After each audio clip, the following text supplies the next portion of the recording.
Still all to play for in Group H after today's matches. What a game at the start. It finished Valencia 2, Chelsea 2. Not a bad result for Chelsea. You would expect them to beat Lille on the final round of matches, which would see them qualify. And then it's all about Ajax against Valencia. Valencia needing a win away, you would suggest, to keep their hopes alive of qualifying for the knockout stages. Let's start, shall we? We're talking about the Chelsea game as we welcome in Frank Leboeuf, fresh from his Saved by the Bell reunion.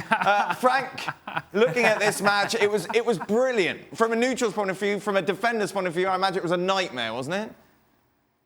Yes, exactly. It was fun to watch, but it's true that it's fun to watch because we saw many mistakes from, as you said, the defenders, but also because all the people at front were very clumsy. I mean, especially in Valencia's side, when you see Maxi Gomez missing what nobody can miss. In fact, and Rodrigo also at the end of the game. So I would say it's a lucky Chelsea who got a draw.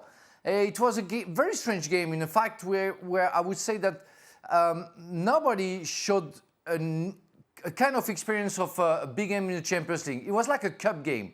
Like you go for it, you don't think about what can happen. And as soon as Chelsea got the lead with 2-1, they dropped very deep. They got a penalty against them. Then I got the equalizer. Then they started to attack again. It finished 2-2 with a big chance for Rodrigo again. And you say, wow, that was a hell of a game.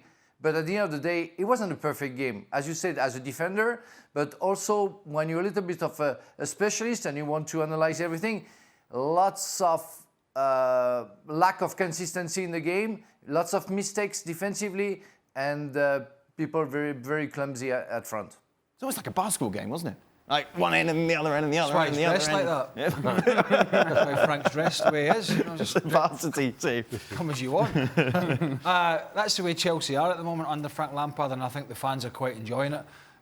It's a free-flowing about them. Defensively, they're giving goals away. It's a concern, but that's his approach. He made some changes again tonight, so he was able to shuffle it a little bit.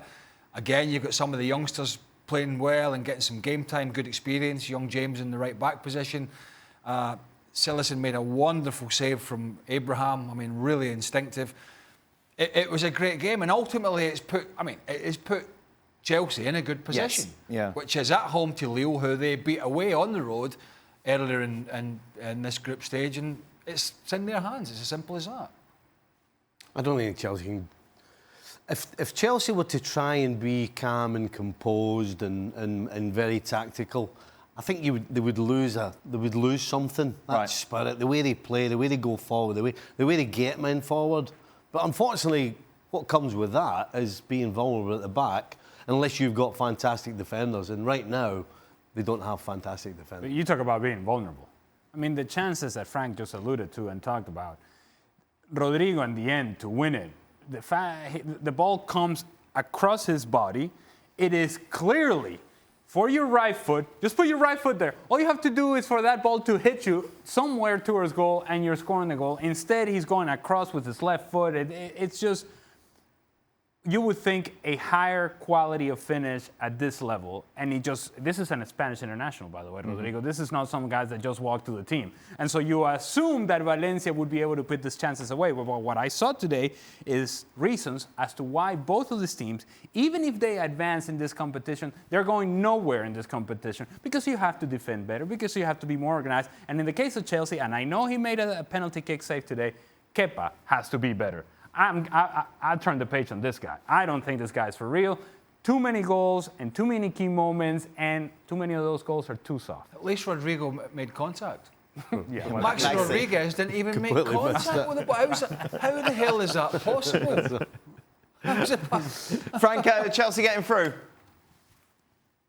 Yes. I mean, I watched the Lille Ajax. Ajax, I think, is the best team of the group.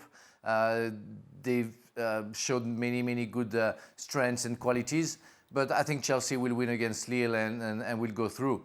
And with Ale on the future of the club and in the Champions League this season, they will have to be much better to go far.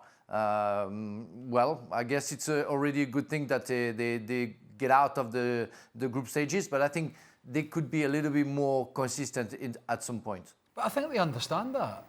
I don't think there is any expectations at Chelsea this year to go. I think anything they get outside the group stage is a bonus. Yeah.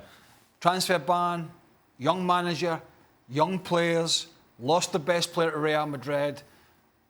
Okay, pulled out a relatively comfortable group when you look at some of the other ones, but still have to get the job done, which they probably will. And then it's a bonus whatever they get, because, as I say, for all the problems and issues that they've had and the changes that have been made, they're not really in the running to be winning it this year. So it's just a push, and it's basically an experience drill for some of these players.